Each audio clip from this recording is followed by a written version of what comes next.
Get it straight, Buster. I'm not here to say please. I'm here to tell you what to do, and if self-preservation is an instinct you possess, you better do it, and do it quick. I'm here to help. If my help's not appreciated, then lots of luck, gentlemen. If I'm curt with you, it's because time is a factor. I think fast, I talk fast. I need you guys to act fast if you want to get out of this. So, pretty please, with sugar on top. Listen to Thrive Loud with Lou Diamond. Would you like to learn from those that are taking their lives, their businesses, and their passions to the next level?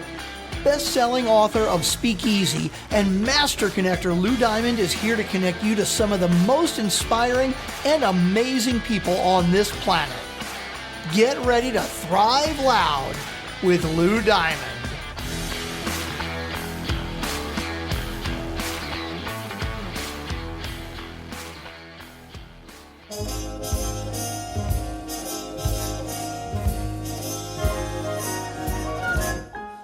Sleigh bells ring, are you listening? In the lane, snow is glistening. A beautiful sight, we're happy tonight. Walking in a winter wonderland. Gone away. Welcome everyone to another spectacular episode of Thrive Loud with Lou Diamond, connecting you to the most inspiring and amazing people that are thriving each and every day. I'm your host, Lou Diamond. Today on Thrive Loud, we have a holistic nutritionist, health, mind, and Lyme expert.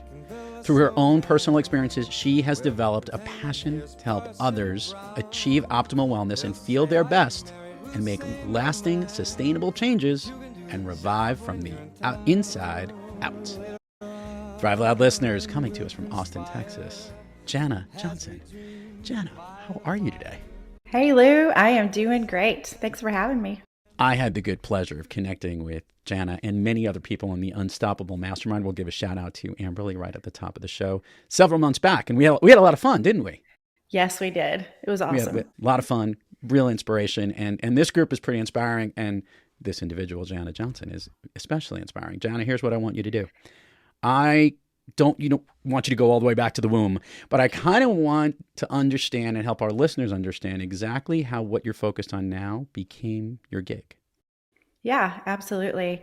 Well, in 2012, I got a bullseye rash on my leg. And at the time, I did not know what Lyme disease was. So I ignored it. And about 6 months later, my health fell apart. I went from a very healthy 31-year-old to a shell of a woman who couldn't take care of herself or her kids. And I went to many doctors and I got diagnosed with hypothyroidism and all sorts of other health issues, but I could never find the root cause. And I didn't stop searching because in my mind, I knew there was something else going on. I didn't go from a healthy person to couldn't function for no reason. It was more than my thyroid. So I found functional medicine, which functional medicine finds the root cause, whereas conventional medicine more or less puts a Band-Aid over it. So found functional medicine and testing showed I had Lyme disease pretty bad. And at that point, I started to research Lyme disease, saw the bullseye rash in images, and took me back to, at that point, a year and a half prior to when I had that on my leg. So I got diagnosed with Lyme disease, and it's not an easy disease to get rid of. Some people don't believe you can even get rid of it. And I chose to not believe that. And that led me down the road of learning medicine, functional medicine, nutrition, and healing myself. And it was a very difficult, long, scary process because there was no guarantee that I would get well. Yeah. And so I had to learn how to eat properly for my body. Sugar feeds all diseases. So I had to learn how to basically starve the disease out and eat in a manner that fed me and gave me the nutrients I needed, but did not feed the disease. And long story short, through that, I found nutrition and it led me to where I am today, which is helping others to feel their very best from the inside out. And I had to change the way I ate, the way I approached life, my mindset, everything, the way I viewed medicine. Rewinding a bit here, did you ever find out, where you got the bullseye from? Was it a tick bite, or where were you? Do you know? It was, yeah. So, people in where you live, Lyme disease is everywhere. Ticks are, and people don't realize that in the hill country here in Texas, there's a ton of deer ticks. Yeah. And I'm outside all the time. At that particular time, I did a lot of hunting, and so it was definitely from a deer tick for sure. So I know that many people who've gotten the bullseye, there's some immediate, if you catch it really early and you're able to do it, there are some medical treatments that can, stop you even from getting Lyme disease, which basically can help the affected area. I want to make sure that correct, right? You're the expert in this area. Correct. If you catch it early, then you can take a round or two of doxycycline, and that will pretty much knock it out. What happens is that if you don't catch it early, it's a corkscrew shaped bacteria, and it kind of buries itself into your tissues. Yeah. Okay, so now this is an interesting thing. So obviously you didn't catch it early. You ended up with it. Help me understand a little bit about, can you share some of the symptoms of what you were going through? Because a lot of people hear about Lyme disease, but they don't actually exactly know what those are. Can you share that with the listeners? Yeah, so the symptoms for me began with pain in my body, headaches, fatigued, lethargic. And then as they progressed, it was neurological that was so severe. I had horrible brain fog, anxiety, panic attacks, depression, derealization, which is horrific. Those were the symptoms that put me down to where I couldn't function anymore. So, Lyme disease has some very similar symptoms to other diseases. Right. And so it's kind of, they call it, a masquerade for disease because it mimics so many other things, and that makes it really hard to diagnose. So yeah, the neurological ones were the ones that affected me the most. Okay. So Janna, you made a decision also to figure out how to starve. I love how you said this, to starve the Lyme disease and the disease within that, and taking those actions to help change the way that you needed to be to get the disease out of you. Yes. Has that tell me about the lessons that you've learned in nutrition along that for yourself. And obviously, have you now maintained that way of eating or the way that you maintain things in your regular daily life? Like, what did you give up and what did you take on? Yeah. So I'll rewind just a little bit. Growing up, I ate the traditional American diet. My mom made pretty much meals every night, home cooked Southern food. So lots of fried foods, sugar, desserts were always made every weekend. And so that's how I grew up eating. And so that was, how I ate my whole life pretty much. And I was gluten-free at the time, but gluten-free does not mean healthy. It can still mean eating a lot of sugars, right? It just means you're just omitting a particular grain. So for me, it was a totally different way of life because I ate so much fruit, bananas, and things like that you think are just super healthy, and they can be. But when you're sick, you have to approach the way you eat and the way you do everything so much differently. And it was a process. So I was gluten-free. Then I learned about being, paleo when I was working with a nutritionist myself, once I found out I had Lyme disease. But that wasn't enough. And my constant research into healing yourself and getting better is what led me to finding the keto diet, but keto in the true sense of eating healthy, not just omitting grains at all, and carbs. So it was a huge change of life. And the hardest thing was that everybody else around me didn't understand it. And they all ate the same. And, I even had a few people that made fun of me for the way I ate. But Lou, when you're that sick, you will try and do anything to feel better. And so I was at that point to where I didn't care if I ate cardboard. I just wanted to feel better. And so I just omitted everything. I mean, I didn't have fruit. I didn't even have a blueberry for like 9 months. And I ate lots of healthy fats, clean proteins, lots of vegetables.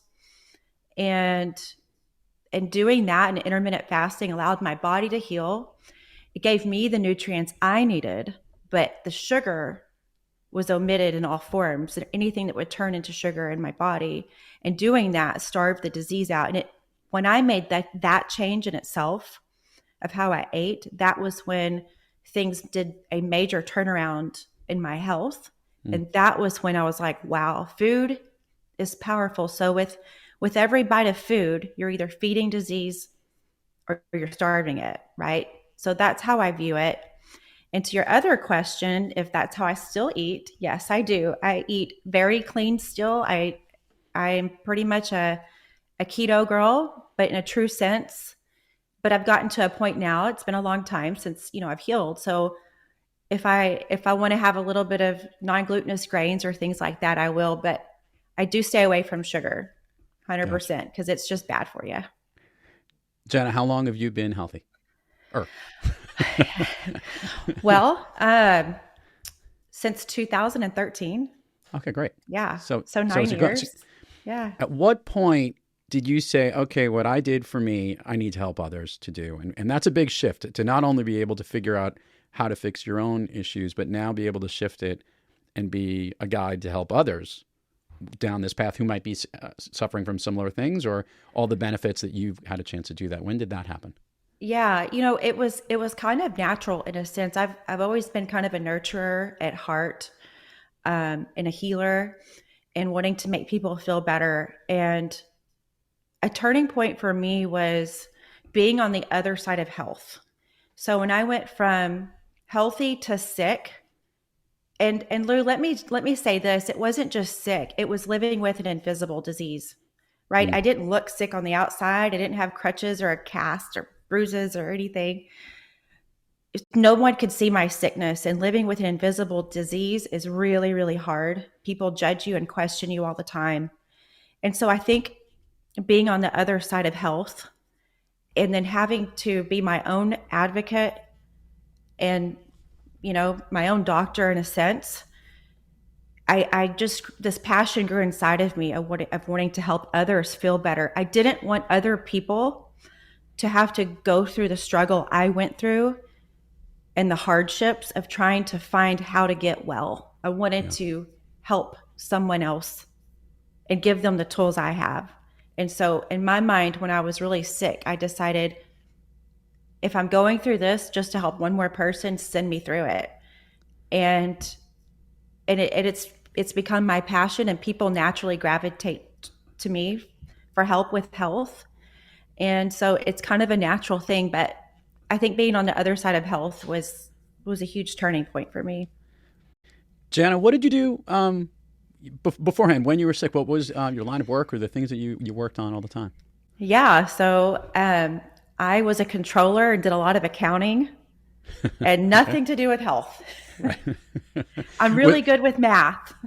How healthy did it feel to get into this line of work versus the other line of work that you were doing? I'd love to hear, like, there's, look, congrats that you're doing so well on your own health. Even more kudos that you're helping other people with it. But is it also a situation where maybe you found your passion and what you love to do more? Absolutely. I was really good at what I did because I'm very anal and particular, and I'm really good with numbers. But I'll be honest with you, it was boring, and it wasn't fulfilling at all. And I always knew that there was something much bigger out there for me and something different. I did not know what that was. And I found my calling through this journey, through this sickness. And doing what I do now, it fills my soul. It brings me joy to see other people feel better and be healthy. It means everything to me.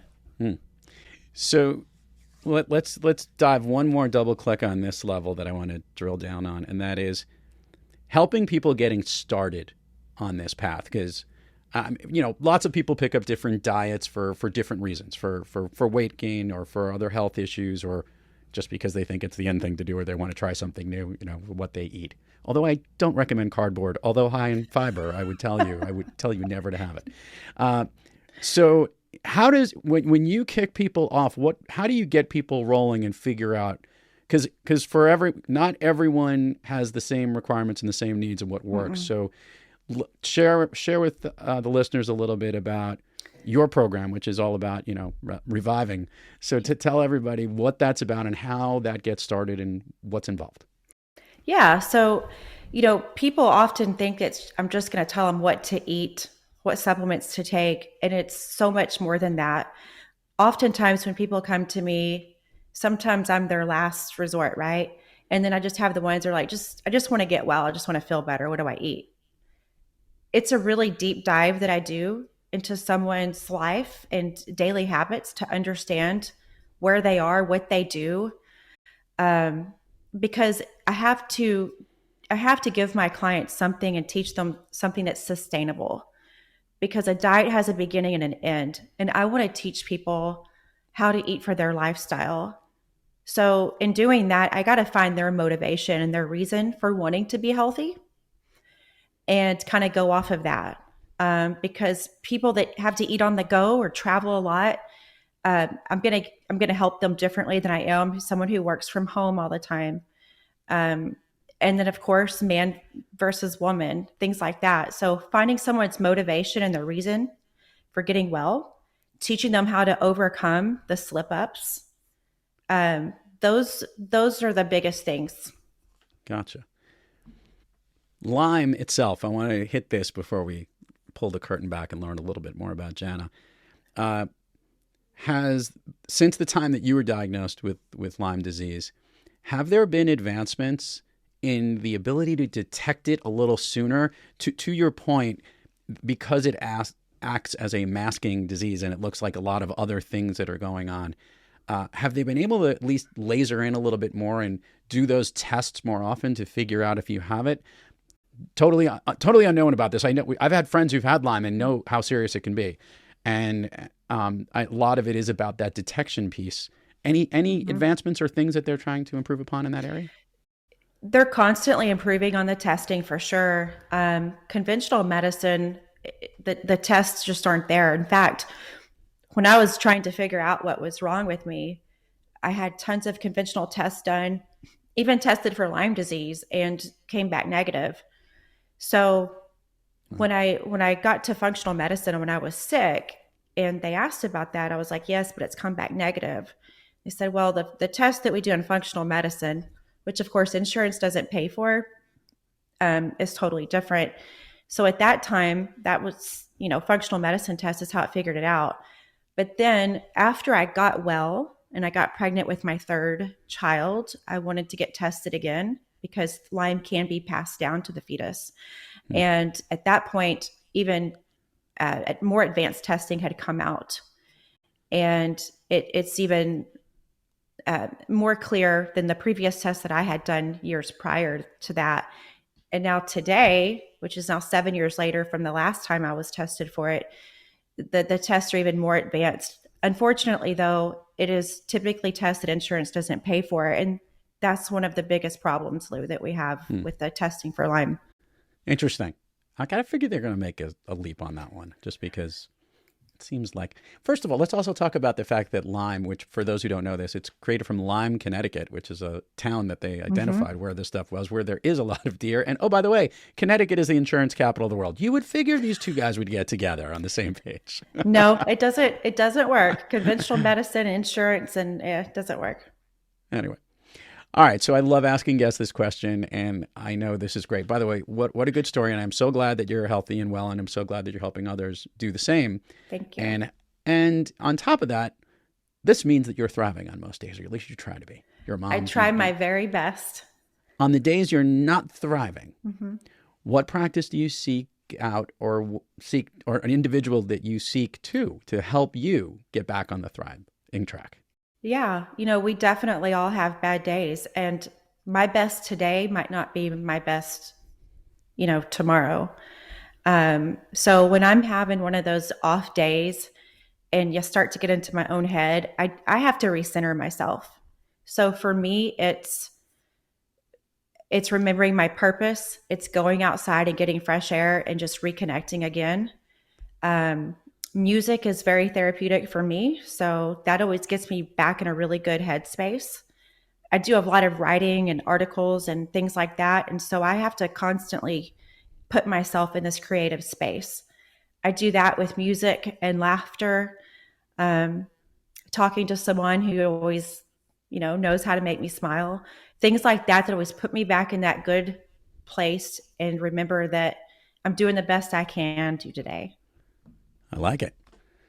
We're going to do the plug section right now, the little admin piece here. I want you to share with the listeners, Janna, all the places people can find you, websites, URLs, social handles, etc. You also have something else launching really, really soon. I think this is the opportunity for you to share that with everybody. So give it away. We'll put it in the show notes, but it always gets more engaged when they hear it from you. Yes. So I'm super excited to announce I have my very own podcast coming up in January. It's in production now, Revive with Janna. And I'm going to be sharing my story, my journey. I hope to be a source of inspiration and motivation to others who are in this healing process. And so I'm recording episodes as we speak, and that's coming out in January. So it'll be on every platform. So look out for it. Okay. Give us also the social handles and the websites. Where can we find you? Yes. ReviveByJanna.com is my website, and you can find me on Instagram and Facebook, Revive by Janna as well. And I definitely do more posting on Instagram for sure.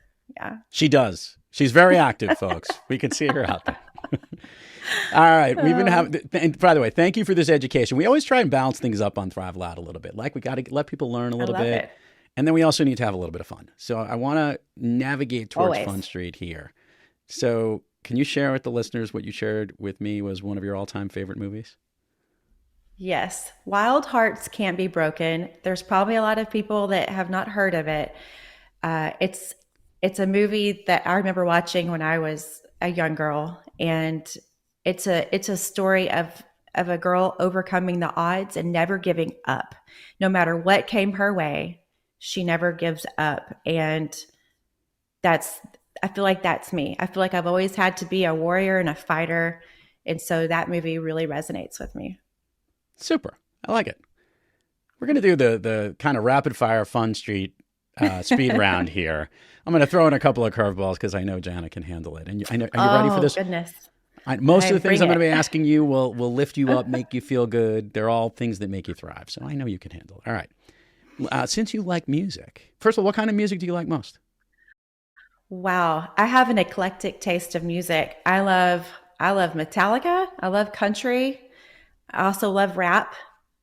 I love electronic dance music. So there's not a whole lot I don't love. This time of year, a whole lot of Christmas music. Okay, so we're in the Christmas season here. What is your Christmas song or jingle or tune go-to choice? What's the one? Because we hear whatever store we walk into, whatever shopping center we're at, we hear it in the background. What's the one that you like the most? The one that all of a sudden you start singing along with? Winter Wonderland. I sing that to my kids all the time. So I have 3 kiddos, and they love it when I sing to them because I sing loud. No, they don't. That love it seemed a little sarcastic. I got the general joke. There was a wink. Winter Wonderland is one of my all-time favorites, and Jingle Bells. Yeah. Got it. All right. A favorite food of yours today that's not a dessert. I love avocados and I love fresh fish. I cook a lot of fish, and it's one of my favorite things to cook, and I eat a lot of that. So. All right. Yeah. And do you have a favorite dessert? Is there dessert in any form of your menu? So I do have a favorite dessert. I'm a chocolate lover, and there is an amazing brand out there, Chalk Zero, that is healthy chocolate, that's healthy fats, that is sweetened with monk fruit, and it's actually good for you. I like it. So, yeah. An activity Janna Johnson wishes she did more of. Play tennis. I was a tennis player growing up, and I used to play all the time, and it's just gotten to where just quite can't get to the court, but I wish I played more tennis. You have a great name for like a professional tennis. Janna Johnson, that's like straight up there in the sports names. Right Coming there. up on Wimbledon. You could start playing pickleball now, maybe, if you can't get enough tennis. Oh, no pick. I'm not that old yet. Just tennis. Hey, tennis. watch yourself. Wait, sorry, Lou. Some of us old people still like that game, mostly because I can't serve anymore in tennis. Sorry, Lou. An activity you wish you did less of. Well, sometimes I wish I did less work because I can get really focused in on it. But at the same time, that's my passion and my drive, right? But sometimes it takes me away from doing other things. Okay. What's one of those other things that you'd like to do if work was not getting in the way, other than tennis? Oh, other than tennis, just reading books, organizing. I know that sounds so boring, right? You're a mom and getting older when you love to organize.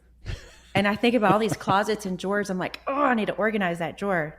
So I know it's a boring answer, but are you a reorganizer or a purger? Like somebody who needs to get rid of all? You're both. Okay, that's good. I am known for throwing things away of other people's if it's been sitting out too long. I like it. I am. I'm like, well, you should have put it up where it went because I thought you were done with it. Janna Johnson, if I could snap my fingers and you could be anywhere in the world, where are you? The beach, always. Oh, it's okay. There's lots of beaches in this world. Is there a certain destination beach? So I've always wanted to go to Greece or Fiji. So I'll list places I've never been. So those are good. I like that. I'm like, snap your fingers, Lou. I'm there. Let's get there. Last thing, you're obviously launching this podcast. You're working with all your clients and helping them get to this other level. A final message you want to give to people about maybe the blessing that you were given by getting through what you've been going through, and a message you can give to them to help them each and every day. Yeah. There's a lot of things I would like to say on that, but I think the most important thing is listening to your gut, and you have to be your own self-advocate. There's a lot of noise out there, and you have to sometimes just shut it off and focus on yourself, take care of yourself. We have this one life to live, right? Time's going to go by no matter what. So you can look back and be glad you did something, or look back and wish you would have. And so that's how I approach life. And I try to teach my clients that.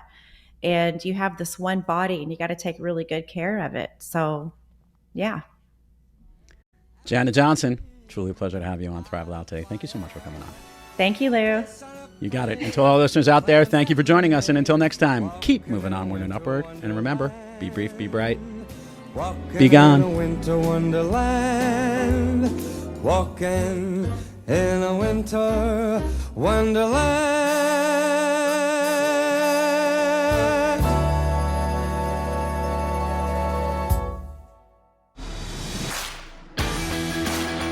You've been listening to Thrive Loud with your host, Lou Diamond.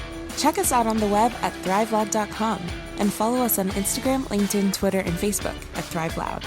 And check us out on the Good Pods app at Thrive Loud, where you can follow, listen, and connect directly to Lou and all of the Thrive Loud episodes. Thanks for listening.